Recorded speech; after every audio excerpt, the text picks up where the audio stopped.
오늘 본문 말씀은 시편 103편 8절에서 14절까지입니다. 봉독하겠습니다.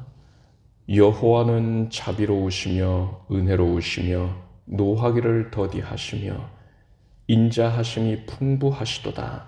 항상 경책지 아니하시며 노를 영원히 품지 아니하시리로다. 우리의 죄를 따라 처치하지 아니하시며 우리의 죄악을 따라 갚지 아니하셨으니 이는 하늘이 땅에서 높음같이 그를 경외하는 자에게 그 인자하심이 크심이로다. 동이 서에서 먼 것 같이 우리 죄과를 우리에게서 멀리 옮기셨으며 아비가 자식을 불쌍히 여김같이 여호와께서 자기를 경외하는 자를 불쌍히 여기시나니 이는 저가 우리의 체질을 아시며 우리가 진토임을 기억하심이로다. 아버지의 마음, 이러한 제목으로 말씀드리겠습니다. 지난 주일은 어린이 주일이었습니다. 저는 지난주에 여러분께 어린이 주일은 어린 아이들을 축복하고 사랑해 주어라는 그러한 의미만 있는 게 아니라고 말씀드렸습니다. 그러면 그것보다 더 중요한 의미가 무엇이었습니까? 그것은 성도라면 모름지기 하나님 앞에서 어린 아이와 같은 심령을 가져야 한다. 하나님만을 전적으로 의지하는 심령이 되어야 한다. 이러한 교훈을 우리가 발견할 수 있어야 했다는 것입니다. 오늘은 어버이 주일입니다. 하나님께서는 내 부모를 공경하라. 그리하면 너희 하나님 나 여호와가 내게 준 땅에서 내 생명이 길리라고 하셨습니다. 따라서 어버이 주일에 부모를 공경하자. 우리가 효도를 해야 한다. 이러한 교훈을 나누는 것은 성경적으로 합당하고 맞는 것이라 할 수 있지요. 그런데 어버이 주일도 이 앞선 어린이 주일과 마찬가지로 성경의 가르침을 볼 때에 그러한 일반적인 의미보다 더 중요한 의미가 있다는 걸 알 수가 있어요. 그것이 무엇입니까? 바로 하나님은 나의 아버지이시다라는 것입니다. 여러분, 우리 하나님은, 우리가 섬기는 하나님은 우리의 아버지이십니다. 하나님께서는 성도에게 하나님과 사람이 어떤 관계를 맺고 있는지를 알려주시기 위하여서 이 세상에서 다양한 관계들을 조성을 해 놓으셨습니다. 그리고 하나님께서는 그러한 관계들 가운데에 하나님과 사람의 사이를 적극적으로 반영을 해 두시고 또한 예표해 두셨습니다. 부모와 자녀의 관계는 하나님과 성도가 어떤 사이인지를 알려주는 가장 대표적인 관계라고 말할 수 있습니다. 우리는 기도할 때에 너무나도 당연하게 하나님 아버지 이렇게 말합니다. 그런데 여러분은 신앙생활 가운데에 하나님이 아버지이시라는 것을 진정으로 제대로 누리면서 살고 있었습니까? 성령 충만할 때에 또한 경건 생활에 힘쓸 때에는 하나님 앞에서 당당했을지 몰라도 영적으로 침체되어 있을 때에는 하나님을 어렵게 여기고 또 하나님께 나아오는 것을 피하려고 하지는 않았었습니까? 만약에 그랬다면 이것은 하나님을 아버지로 여기고 있는 게 아니라 하나님을 그저 대하기 어려운 상전이나 아니면 까다로운 직장 상사로 여기고 있었던 것과 같은 것입니다. 저는 오늘 성도를 바라보시는 하나님 아버지의 마음에 대하여서 증거할 것입니다. 그 중에서 특별히 하나님 아버지께서 신앙의 침체에 빠져 있는 성도를 긍휼히 여겨주시고 붙잡아 주시고 건져 올려주시는 그러한 손길에 대하여서 증거할 것입니다. 여러분은 오늘 말씀을 통해서 하나님 아버지의 마음을 깨닫고 하나님의 손길을 붙잡게 되기를 바랍니다. 예수님께서 잡히시던 날 저녁에 예수님께서는 베드로에게 이렇게 말씀하십니다. 오늘 이 밤 닭이 2번 울기 전에 네가 3번 나를 부인할 것이다. 이 말을 들은 베드로가 내가 주와 함께 죽을지언정 주를 부인하지 않겠나이다. 이렇게 호언장담을 합니다. 그로부터 얼마 지나지 않아서 예수님은 군병들에게 체포되셨습니다. 그리고 대제사장의 집에 끌려가셔서 모진 신문을 받으십니다. 사람들은 예수님의 얼굴을 주먹으로 치고 침을 뱉었어요. 예수님의 얼굴은 찌릿겨지고 피범벅이 되었습니다. 그때 베드로는 너무 걱정이 되기도 하고 예수님이 이제 어떻게 되시나 궁금하기도 해서 견딜 수가 없었습니다. 그래서 베드로가 요한과 함께 대제사장의 뜰까지 찾아왔습니다. 당시에 이 밤 기온이 제법 쌀쌀했기 때문에 사람들은 밤중에 모닥불을 피워놓고서 그 주위에 둘러서서 예수님이 신문 받으시는 모습을 지켜보고 있었습니다. 베드로도 그들 가운데에 있었습니다. 베드로가 모닥불 곁에 서니까 그동안 어둠에 가려져서 베드로의 얼굴이 보이지 않았는데 이제는 비로소 베드로의 얼굴이 드러나게 됐습니다. 베드로는 예수님의 수제자 아닙니까? 예수께서도 인정하신 바고 또 베드로 스스로도 그것을 자랑스럽게 여기고 있었단 말이지요. 그래서 예수께서 사람들에게 이 말씀을 증거하시고 병을 고쳐주시고 할 때에 베드로가 그 곁에서 아주 의기양양했을 거예요. 내가 수제자다 하고서는 얼굴을 꼿꼿이 들고 있었을 겁니다. 그래서 예수님께 찾아왔던 사람들은 베드로의 얼굴을 한 번씩은 다 봤을 거예요. 베드로가 모닥불 곁에 서니까 베드로의 얼굴이 드러나고 그래서 그 자리에 있던 사람들 중에 베드로를 알아보는 사람들이 생겨난 겁니다. 이 사람은 나사렛 예수와 함께 있던 자가 아니냐 했어요. 베드로는 자신도 예수님처럼 체포되게 될까봐 그게 두려워서 아니라 나는 저 사람을 알지도 못한다 이렇게 부인합니다. 베드로가 이렇게 3차례나 부인을 했는데 그 마지막 번째는 저주하면서까지 부인했어요. 그때 닭이 2번 웁니다. 성경은 바로 이때에 예수님께서 돌이켜 베드로를 보셨다 이렇게 기록하고 있어요.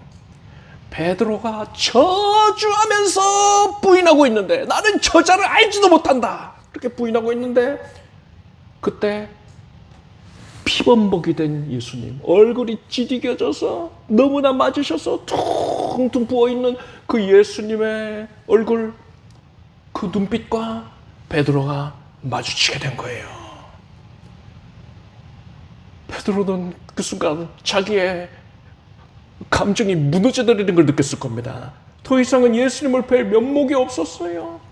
그래서 베드로는 그것을 빠져나와 도망쳐 나와서 밖에 나와가지고 통곡을 합니다. 베드로가 예수님을 왜 부인했던 겁니까? 베드로는 예수님보다 자신의 생명을 더 소중하게 여기고 있었기 때문이에요.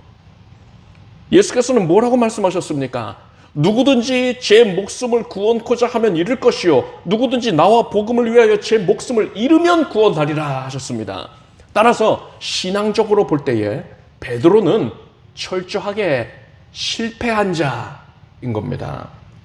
베드로는 신앙의 길에서 실족한 성도의 전형적인 모습이라고 할 수 있는 겁니다.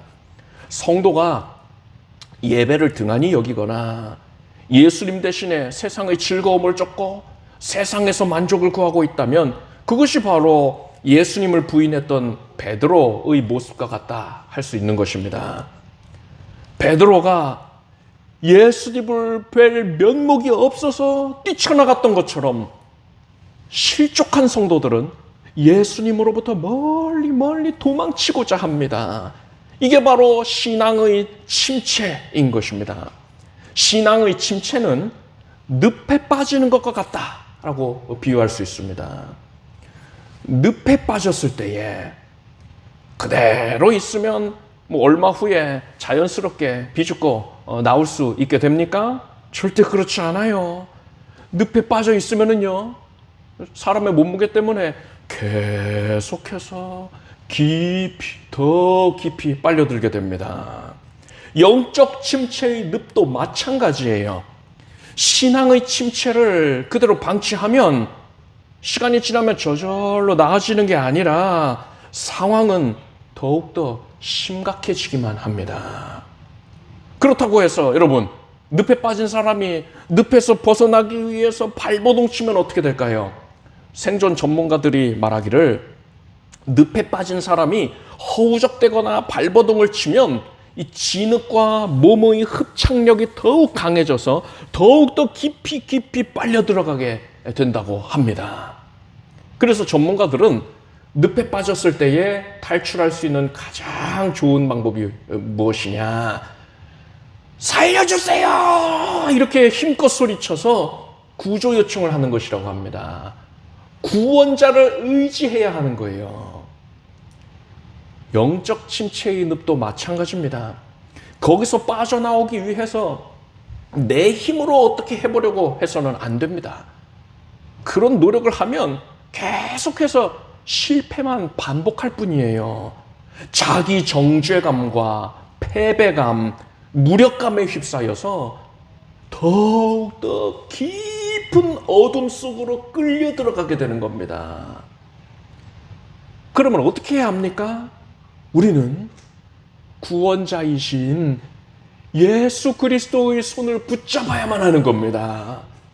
베드로가 물 위를 걸을 때에 베드로는 위협적으로 일렁이는 이 풍랑을 바라보고는 믿음을 잃어버리게 됐습니다. 그래서 물에 빠져들어갔어요. 베드로가 물에 빠져들어갈 때 성경은 뭐라고 말씀하고 있습니까? 예수께서 즉시 손을 내밀어 저를 붙잡으셨다라고 했어요. 예수님께서는 오늘날 우리들에게도 동일하게 역사하고 계십니다.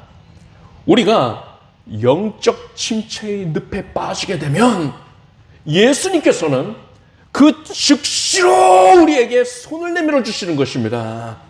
우리가 예수님께 먼저 예수님 좀 구해주세요 이렇게 요청할 필요도 없어요.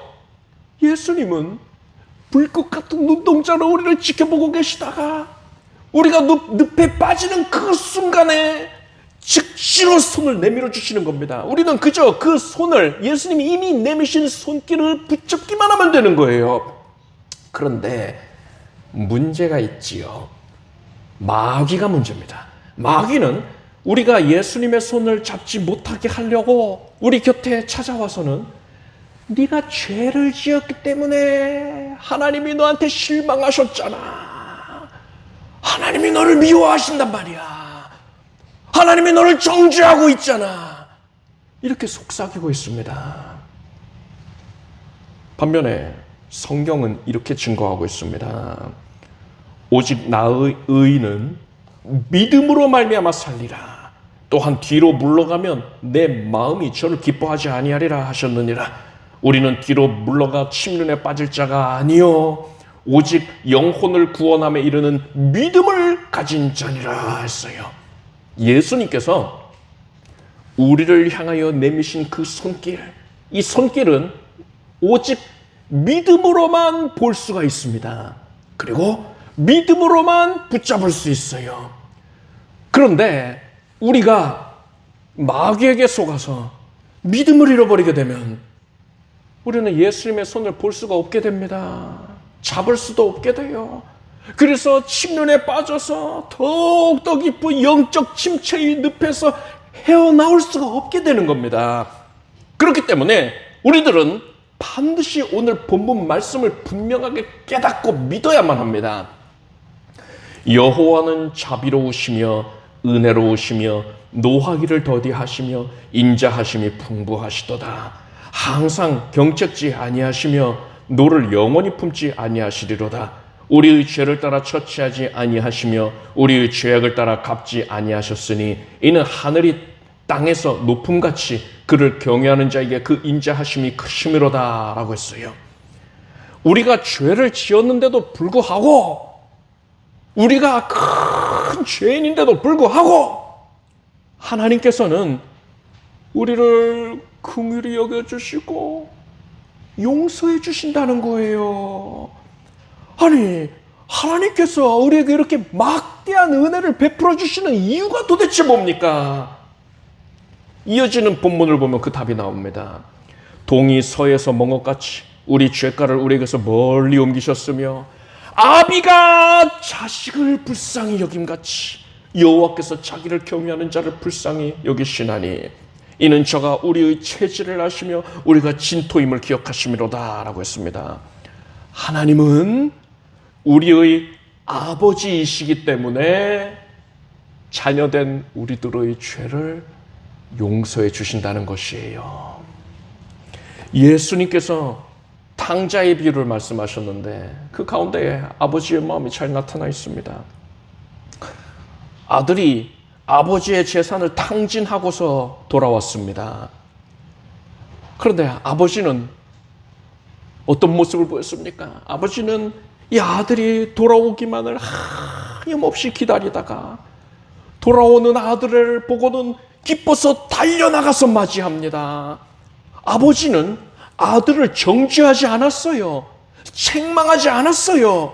그저 용서해주고 아들의 지위를 회복을 시켜주었습니다. 이 비유에서 아버지는 하나님을 의미합니다. 여러분 생각해 보십시오. 어린아이가 걸음마를 하다가 넘어졌어요. 그러면 부모가 그 모습을 보고서 자녀에게 실망해서 자녀를 정죄하고 이제는 자녀를 외면하겠습니까? 절대로 그럴 리가 없지요. 부모는 아이가 넘어진 그 즉시로 아이에게 손을 내밀어서 아이를 붙잡아 일으켜 세워줄 겁니다. 만약에 아이가 넘어져서 다쳤다면 그 상처를 치료해 줄 것이고, 아이가 걷는 것에 두려움을 갖지 않게 하기 위하여서 격려해 줄 거예요. 칭찬하고 응원해 줄 겁니다. 이게 바로 부모의 마음인 것이고 우리를 향한 하나님 아버지의 마음인 것입니다. 예수님을 부인했던 베드로는 이후에 어떻게 됐습니까? 예수님께서 십자가에 달려 죽으시고 부활하신 후에 제자들은 갈릴리에 가서 고기를 잡고 있었습니다. 예전에 제자들이 예수님과 함께 있을 때에는 성도들이, 예수님을 섬기게 된 백성들이 헌신을 했단 말이에요. 그래서 먹을 것을 마련하는 데에 어려움이 없었는데 이제 예수님이 안 계시니까 그런 헌신이 끊긴 겁니다. 그래서 이제 제자들은 먹을 것을 스스로 마련해야만 했어요. 그러니까는 고기를 잡고 있는 겁니다. 제자들이 밤새도록 고기를 잡기 위해서 애썼는데 고기를 한 마리도 잡지를 못했어요. 그때 저 멀리 육지에서 누군가가 제자들을 향해서 소리를 외칩니다. 너희에게 고기가 있느냐? 그래서 제자들이 없습니다 했어요. 그러니까 저 멀리 누군지도 어렴풋해서 잘 안 보여요. 또 그가 소리를 외치는데 그물을 배 오른편에 던지라. 그리하면 얻으리라. 이 말을 들은 제자들이 그대로 했습니다. 그랬더니 고기가 그물에 가득 잡혀서 그물을 들 수 없을 정도가 됐어요. 그때 배에 타고 있던 요한이 주님이시다 라고 외쳤습니다. 이 말을 들은 베드로가 마음이 급했어요. 겉옷을 걸쳐 입고서 바다로 바로 뛰어듭니다. 베드로는 이 고기를 잡는 동안에 아마 더워서 땀이 나니까 그랬는지 웃옷을 벗어놓고 있었는데, 웃옷을 벗은 채로 예수님 앞에 나아가는 것은 예의가 아니라고 생각을 했던 겁니다. 그리고 한시라도 빨리 예수님께 나아가고 싶어서 베드로는 겉옷을 챙겨 입고는 물에 뛰어들었던 것입니다. 베드로는 헤엄을 쳐서 배보다 훨씬 앞서와서 무태에 올라갔습니다. 물이 뚝뚝 떨어지고 있는 채로 예수님 앞에 서 있어요. 흡사 물에 빠진 쇠양짓골이 된 것입니다. 예수님께서는 이미 숯불을 피워 놓으시고 그 위에 생선과 떡을 굽고 계셨습니다. 베드로는 이 숯불을 보았을 때에 흠칫 놀랐을 겁니다. 왜 그러느냐, 여러분?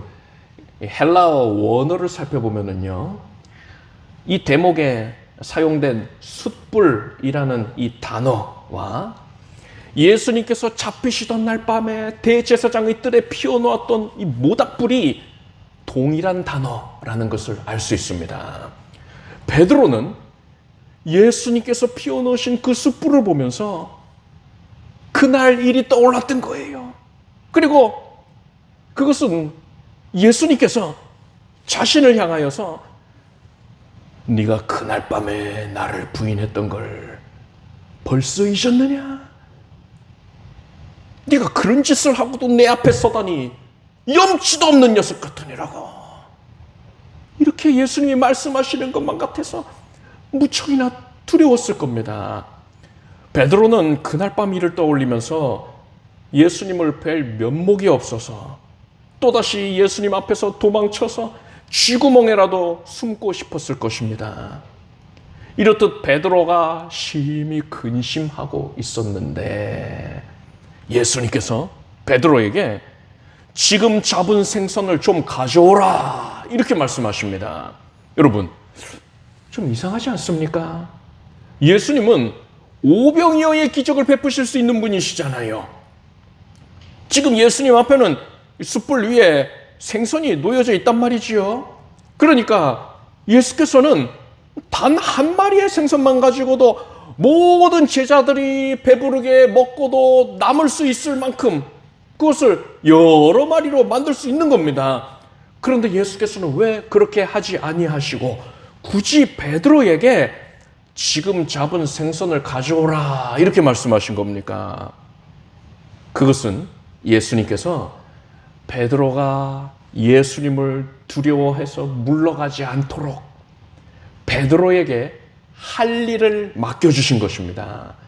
이것은 베드로를 안심할 수 있도록 예수님께서 베드로에게 베푸신 각별한 배려인 것이에요. 베드로는 예수님께서 이 일을 맡겨주시니까 신이 났습니다. 그래서 베드로는 생선만 가져온 게 아니라 잡은 생선이 몇 마리인지까지도 일일이 세어본 거예요. 여러분, 어부가 물고기를 그물로 잡은 다음에 몇 마리를 잡았나 그걸 일일이 헤아려 봅니까? 그렇죠. 그럴 수는 없지요. 뭐 자잘한 물고기들도 많을 것인데 그냥 무게 단위로 담아서 파는 거지요. 가뜩이나 많은 물고기를 잡았으니까 더욱 그리할 것입니다. 그런데 베드로는 신이 났어요. 예수님이 나를 꾸짖지 않으셨다. 나를 물리치지 않으셨다. 나한테 고기를 가져오라고 하셨다. 하고서는 신이 나서 한 마리, 두 마리, 세 마리 예수님 말씀을 들었더니 몇 마리를 잡은 거야. 세어보자 하고서 153마리를 잡았다. 그걸 다 셌으니까 이제 성경에 기록까지 된 거 아닙니까? 그렇게 마음이 즐거운 거예요. 이렇듯 예수께서는 베드로를 정죄하지 않으셨습니다. 예수님은 베드로에게 찾아와 주셨고 위로와 회복의 손길을 내미신 것입니다. 그런데 만약에 베드로가 마귀에게 속아서 예수님은 날 미워하실 거야, 나를 정죄하실 거야 이렇게 생각을 하고서 베드로가 예수님께 나아오기를 주저했다면 그러면 어떻겠습니까? 베드로는 절대로 이 영적 침체의 늪에서 벗어날 수 없었을 겁니다. 그렇지만 베드로는 마귀에게 속지 않았어요. 베드로는 예수님은 아비가 자녀를 사랑하는 것처럼 그러한 마음으로 나를 사랑하고 계신다. 그래서 예수님은 나를 정죄하지 아니하시고 용서해 주실 거야. 이것을 믿고 나왔습니다. 예수님께서는 그런 베드로가 담력을 잃지 않도록 각별히 배려해 주셨던 것입니다. 그리고 예수님께서는 식사 후에 베드로에게 네가 나를 사랑하느냐 이렇게 3차례나 물으셨습니다. 베드로는 주여 그러합니다. 내가 주를 사랑하는 줄을 주께서 아시나이다. 이렇게 또 3번을 고백하지요. 이건 뭡니까? 예수께서는 베드로가 예수님을 3번 부인했던 죄를 정확하게 콕 집어서 그 죄를 사하여 주셨던 것이에요. 여러분도 영적 침체의 늪에 빠져 있을 때에 절대로 마귀에게 속지 말고 예수님께 나와서 예수님의 손을 굳게 붙잡게 되기를 바랍니다. 그럴 때에 예수님께서 강력한 손길로 여러분을 깊은 수렁에서 건져 올려주실 것입니다. 그리고 그때에 예수님께서는 베드로에게 물으셨던 것처럼 우리에게 네가 나를 사랑하느냐 이렇게 물으실 거예요. 그러면 우리는 내가 주님을 사랑한다는 것을 우리의 삶을 통해서 고백해 내기를 힘쓰면 되는 것입니다. 자, 여기서 우리가 생각해 볼 게 있습니다. 우리가 영적 침체의 늪에 빠지게 된 것은요, 분명히 우리가 죄를 지었기 때문입니다. 우리의 죄 때문이에요. 그렇지만 한편으로는 이것 역시 하나님의 원대하신 계획의 일부다라고 말할 수 있습니다. 여러분, 이 말을 오해해서는 안 됩니다. 이것은 우리의 죄에 대한 책임을 하나님께 전가시키려는 게 아니에요. 단지 우리는 하나님의 선하신 계획과 섭리를 발견하고 인정해야 한다라는 의미입니다. 그렇다면 하나님께서는 왜 우리가 이 영적 침체의 늪에 빠지는 것을 허용하셨던 걸까요? 왜 그것을 우리가 경험케 하셨던 겁니까? 예수님께서 베드로가 3번 부인할 것을 예언하실 때에 베드로에게 이렇게 말씀하십니다. 시몬아 시몬아 보라, 사단이 밀가부로도 타려고 너희를 청구하였으나 그러나 내가 너를 위하여 내 믿음이 떨어지지 않기를 기도하였노니 너는 돌이킨 후에 내 형제를 굳게 하라 하셨어요. 베드로가 영적 침체의 늪에 빠지게 될 것이지만 예수님께서 그를 건져내어 주실 것이고, 베드로는 이 일을 겪은 후에 이제부터는 다른 성도들을 굳게 하는 사역을 감당하게 된다는 것입니다. 예수님께서 갈릴리에 찾아오셔서 베드로를 이제 회복시키실 때에 그때 베드로에게 네가 나를 사랑하느냐 이렇게 물으셨잖아요. 주여 그러합니다. 베드로가 그리 대답하였더니 예수께서 뭐라 하십니까? 내 어린 양을 먹이라, 내 양을 치라 하셨습니다. 예수께서 베드로에게 성도의 양육을 맡기신 거예요. 예수님께서는 베드로에게 형제를 굳게 하는 일, 즉 성도의 신앙을 견고하게 세우는 사역을 맡기시기 위하여서 베드로가 영적 침체의 늪에 빠지는 것을 허용하셨던 것입니다. 여러분, 영적 침체의 늪을 경험해 보지 못한 사람은요, 다른 성도가 영적 침체의 늪에 빠져 있는 모습을 볼 때에 정죄하기 쉽습니다. 아니, 어떻게 교회의 장로라는 사람이, 권사라는 사람이, 집사라는 사람이 저런 모습을 보이느냐 하면서 쉽게 책망을 하는 거예요. 그렇지만 영적 침체의 늪에 빠졌었다가, 그래서 크게 고통 가운데 괴로워하다가 예수님의 손길을 붙잡고서 건짐을 받은 그러한 경험을 한 성도는요, 늪에 빠져있는 다른 성도들을 볼 때에 절대로 그를 정죄할 수가 없습니다. 그는 자신도 그러한 어려움을 뼈저리게 체험했었기 때문에 그러한 고통 중에 있는 성도를 불쌍히 여기게 되는 거예요. 진심으로 긍휼히 여기게 됩니다. 그리고 그들에게 다가가서 그들이 하나님 아버지의 사랑을 믿고 이제는 예수님의 손을 붙잡을 수 있도록 그들을 도와줄 수 있게 되는 것입니다. 사도 바울이 전도여행을 시작했을 때, 그러니까 1차 전도여행 때에 바울과 동행을 했던 이들 중에 마가 요한이 있습니다. 당시에 이 마가는 젊은 나이였는데 선교지의 이 열악한 현실과 또한 고된 일정에 몹시 지쳤던 것으로 보입니다. 그래서 선교 중에 집으로 돌아가 버렸어요. 이 마가 요한이 그냥 돌아가 버렸습니다. 그리고선 바울이 이제 성공적으로 선교 여행을 마치고서 이제 또 시간이 흘러서 2차 선교 여행을 시작을 하는데 이때도 이제 바울이 팀을 꾸리지 않습니까? 그런데 바울은 지난번에 중도 하차에 썼던 마가는 데려가지 않겠다 이렇게 선언을 합니다. 그런데 바나바는 마가의 삼촌전 말이에요. 바나바가 마가를 데려갑시다 이렇게 요청을 하고 바울은 끝까지 그걸 반대합니다. 사도행전을 보면 바울과 바나바가 이 일로 인하여 심히 다퉜다고 합니다. 그리고 결국 바울과 바나바는 서로 헤어져서 따로따로 전도여행을 떠나게 되었습니다.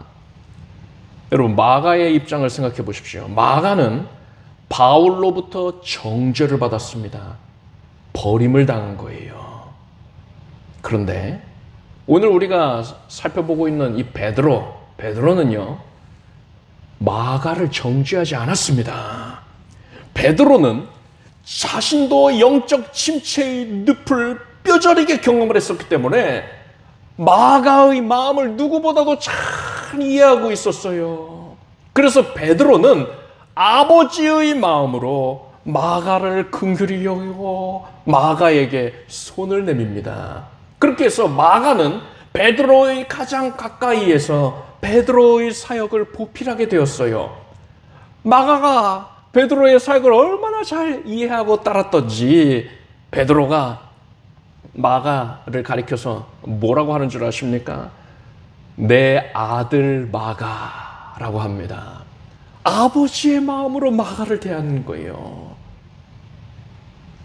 그리고 시간이 흘러서 훗날 마가는 최초의 복음서인 마가복음을 기록합니다. 여러분, 4개의 복음서가 있지 않습니까? 마태, 마가, 누가, 요한복음 중에 가장 먼저 기록된 게 마가복음입니다. 만약에 마가가 초대교회의 성도들에게 인정을 받지 못하고 있는 자였다면 그가 기록한 내용을 교회가 성경으로 인정할 리가 없는 것이지요. 마가는 초대교회의 성도들에게 베드로 사도의 후계자이다. 베드로의 사역을 이어받은 자로서 사도성을 인정을 받고 있었던 거예요. 사도로 인정받을 만큼 마가의 신앙이 크게 장성케 되었던 것입니다. 이때의 사도 바울도 이 마가를 가리켜서 나의 일에 유익한 자라고 평가하기도 했습니다.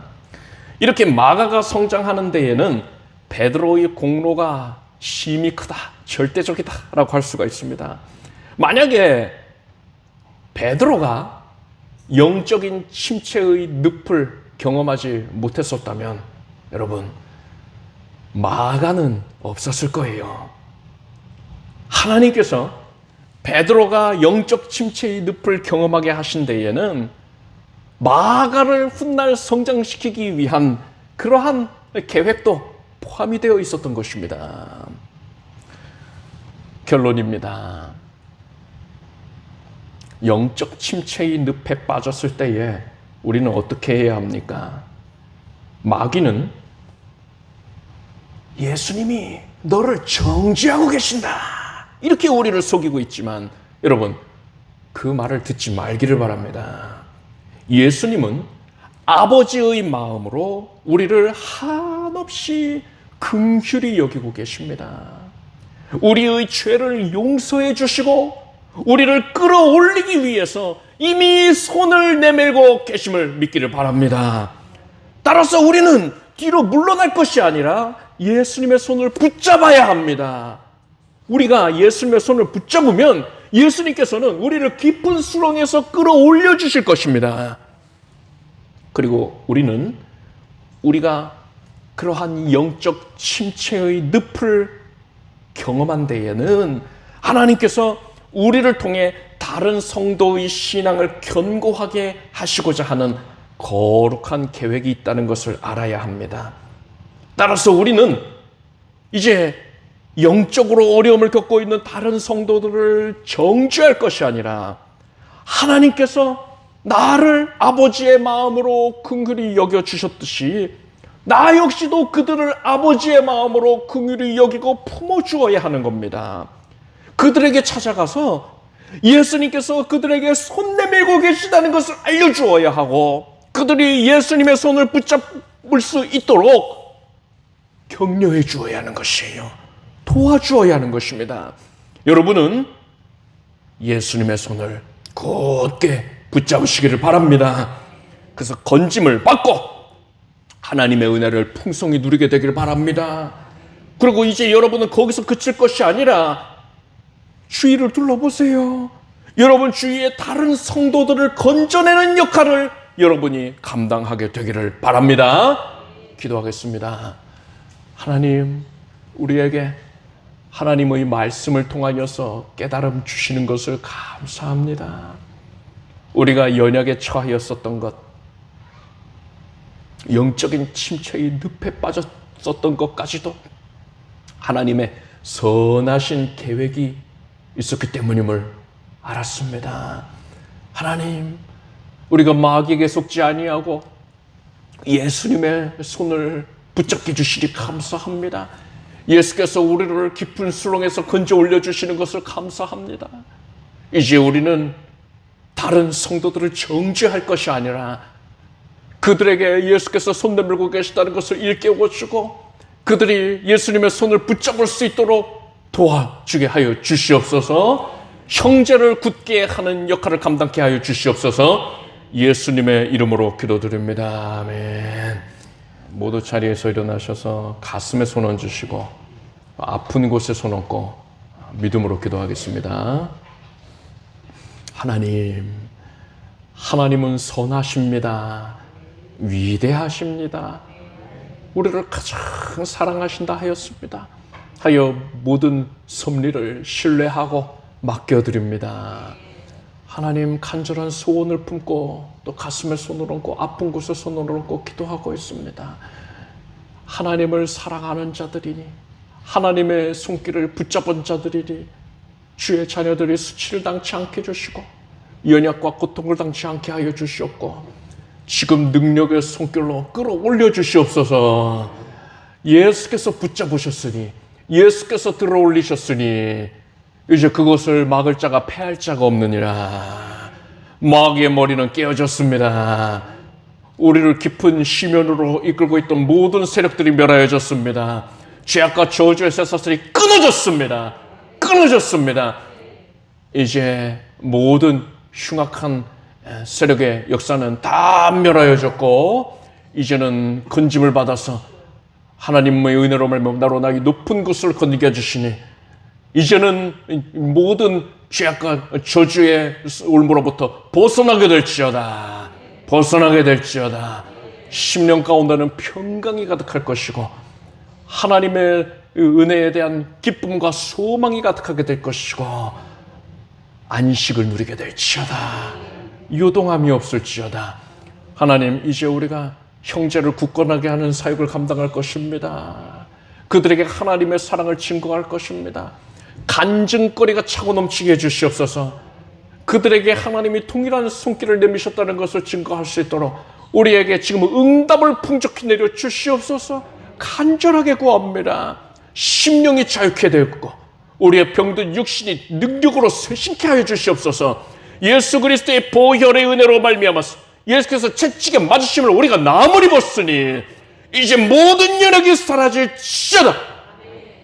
모든 만성적인 질환까지도 사라질 것이고 마음의 질환으로 인해 약이 된 것들도 사라질 것이고 머리부터 발끝까지 정하여질지어다. 예수님, 각별히 두통과 편두통으로 고통하고 있는 주의 자녀들을 어루만져 주시옵고 목과 턱과 어깨와 허리를, 골반을, 고관절을, 무릎을, 발목을 지금 쇄신케 하여 주시옵소서. 손가락과 발가락, 마디마디를 쾌유케 하여 주시옵고 관절, 골수를 새롭게 해주시옵소서. 모든 신경 조직이 재건이 되게 해주시옵고 하나님이 머리에 손대셨으니 뇌의 신경 조직이 온전하여 지겠습니다. 온몸에서 뼛속에 잠입하고 있었던 암세포까지도 다 박멸이 될지어다. 혈액이 정결케 될지어다. 생명으로 충족하게 될지어다. 불필요한 것들 다 사라질 것이고 염증이 사라질 것이고 오장육부가 쾌약해 될 것이고 생명을 그때 넘치게 얻게 될지어다. 바이러스가 사라져라. 연약의 세력이 사라져라. 우리 사랑하는 성도들 하나님의 건짐을 받았습니다. 이제 그 은혜를 널리 증거할 것입니다. 각 가정에서 하나님의 은혜를 증거하게 하시고 온 가족들이 반드시 예수 그리스도를 예배하는 데에 전념하게 해주시옵소서.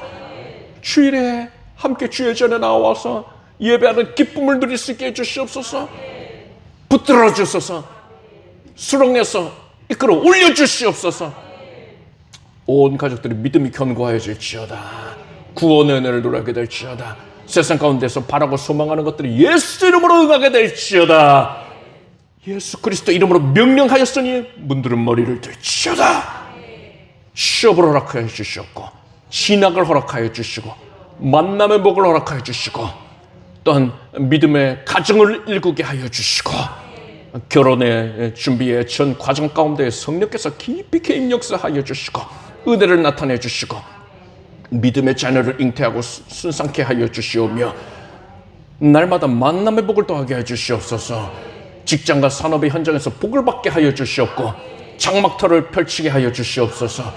예수 그리스도께서 작정하셨으니 이제 믿음으로 그 복을 다 받아 누릴지어다. 예수님의 이름으로 기도드립니다. 아멘. 믿은 대로 될지어다. 하나님께 박수 올리겠습니다. 자리에 앉으십시오. 준비하신 예물을 정성된 마음으로 드리겠습니다.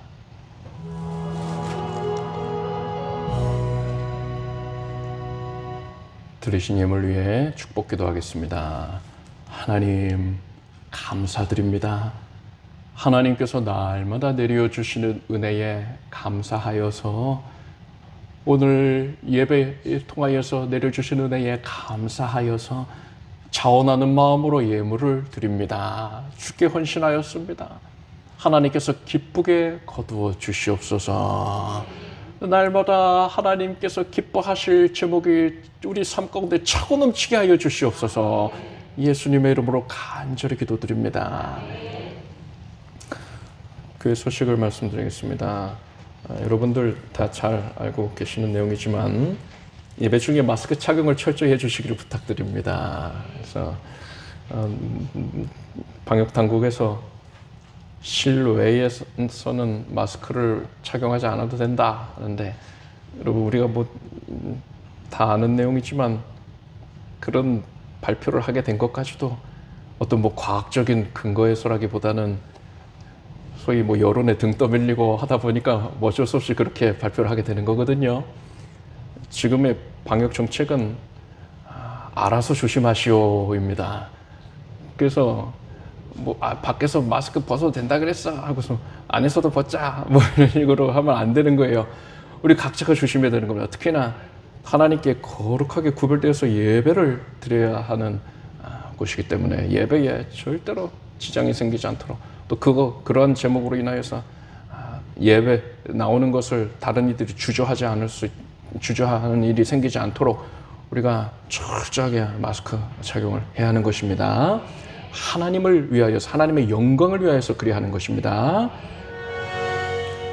우리 주 예수 그리스도의 은혜와 하나님 아버지의 사랑과 성령님의 교통하심이 예수 그리스도의 손길을 붙잡은 사랑하는 모든 주의 자녀들 위해 영원히 함께 없으기를 축원합니다.